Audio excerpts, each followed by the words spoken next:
नमस्कार दोस्तों, मैं Jyotsna Khullar blessings audio team Jaipur से न्यू एनर्जी के 20वें ऑडियो में प्रज्ञात्मा और अंश आत्मा के बीच का अंतर समझ रहे हैं।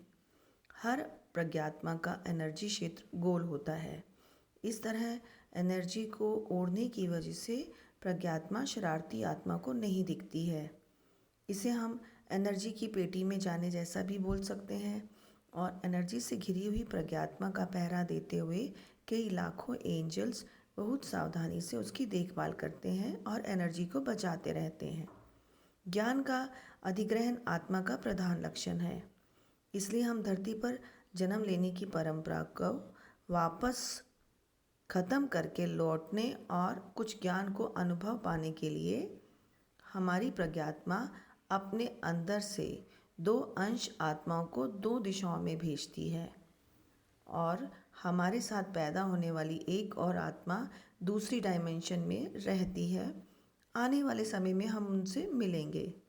धरती के ऊपर हम इल्यूज़न में रहने के बाद और अपने संकल्प को पूरा करने तक हमारी प्रज्ञात्मा हमारा प्रेम और सब्र से इंतज़ार करती है।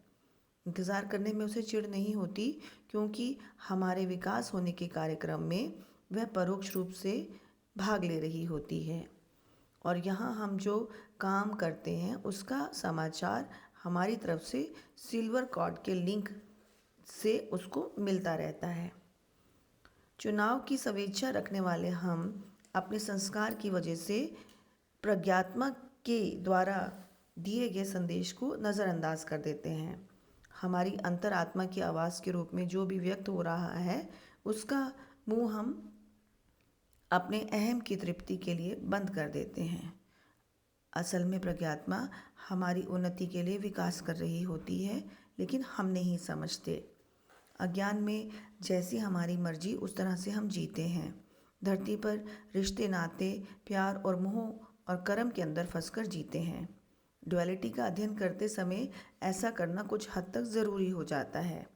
जब परिस्थिति हमारे बस में नहीं होती और ऐसी परिस्थितियों का सामना करना पड़ता है जब हमारी मदद करने वाला कोई नहीं होता, तब भी अंतरात्मा हमें अंदर से कुछ संदेश दे रही होती है, लेकिन हम सुनने के लिए तैयार नहीं होते और अपनी बनाई गई आदतों और विचारों के और अहंकार को तृप्त करते करते जब हम उसकी वजह से आने वाले नतीजों को झेलते हैं तो हम परेशान हो जाते हैं और मानव जन्म को श्राप मानते हैं।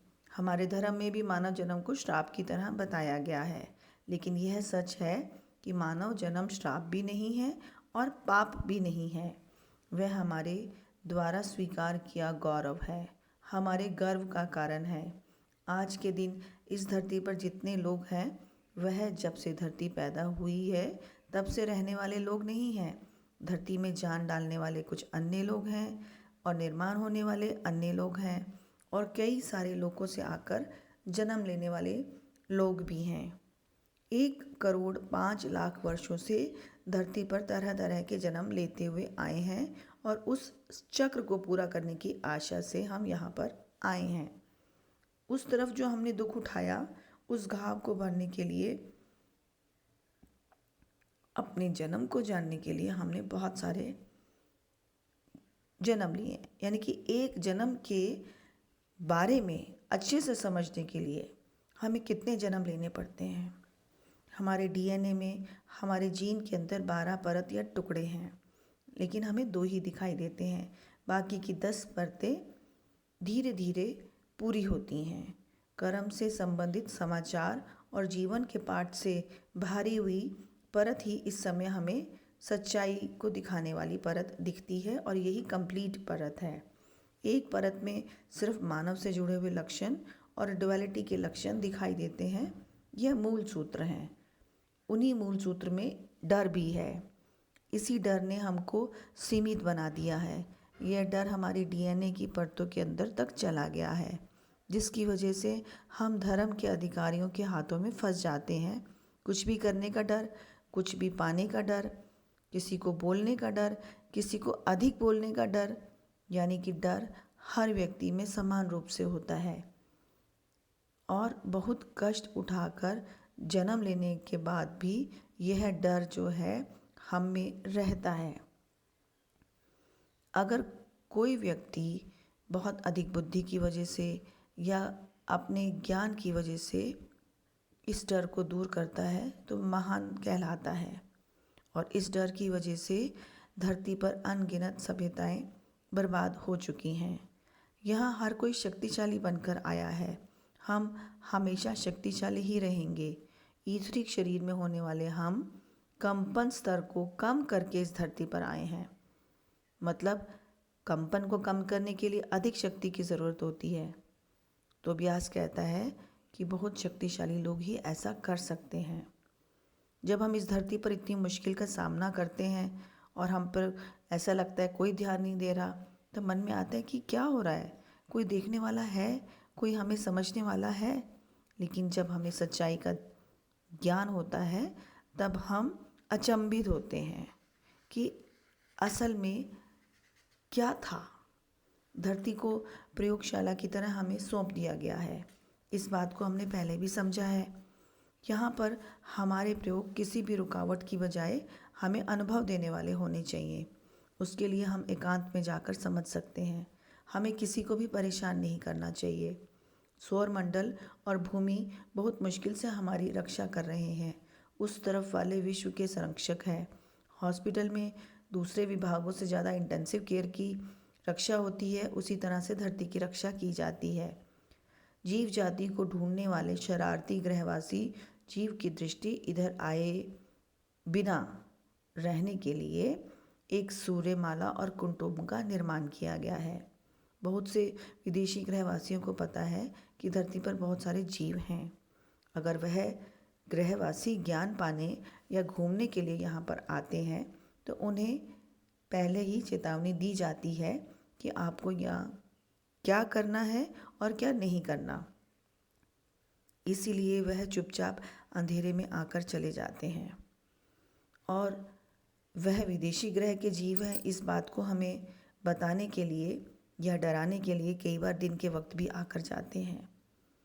इस तरह की धरती का दर्शन करने वाले विदेशी ग्रह के जीव अगर हम सारे कंपन स्तर को मिलाएं तो 50 से 70 तक हैं।